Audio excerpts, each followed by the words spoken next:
Yo, so I hope everyone is well and having a good trading week. This trade here, I'm shorting euro dollar. CPI just came out 20 minutes beforehand. Um, so yeah, why I got into this trade was price ran a little bit higher. It left equal lows. It made a higher high at I think it's about 840. It made a higher high there, and I was just using the advanced ICT breaker. So getting on the fair value gap, which is this fair value gap here, the red box.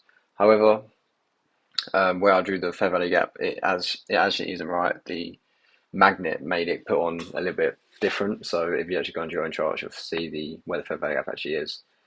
But the entry is still right, just not the higher the fair value gap and the consequent encouragement. So price runs lower. It's respecting the consequent encouragement at the minute. Um, so if it respects consequent encouragement, it means that it's bearish and it could run low. Price doesn't respect the order block, so it's not as bearish as I thought. Doesn't mean close the trade, it just means that it's not going to run really quickly. Price is still trading in the fair value up there, and it's actually still tapping into the consequent encouragement nicely if you drew the fair value gap properly. So yeah, it respects the consequent encouragement, which is a nice indicator that it is bearish and it wants to run lower, so you can hold the trade, and there's no need to worry when you're inside the trade. It starts trading lower. So yeah, I want to start acting. I want to start seeing the green candles act as resistance, which is bearish order blocks.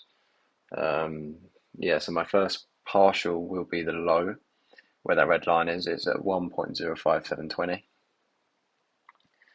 Price literally taps into a SIBI there. It's a small one, but if you spot it, nice. So it taps into that, runs lower. Partial's coming in a minute. Once it bounces from there, there's no need to be scared and take partials quickly. Just wait for it to break lower. If you know the draw liquidity, then you know that price will end up running in there anyway. Here, price has made a lower low now, so you can sort say that's a bearish breaker. So the bearish candle on the left, that big candle, is a bearish breaker, and if you draw that across where that red box is, the fair value gap, that's a fair value gap inside the bearish breaker. That could be potential another entry for draw liquidity even lower, but I was just taking the lowest fruit from the tree.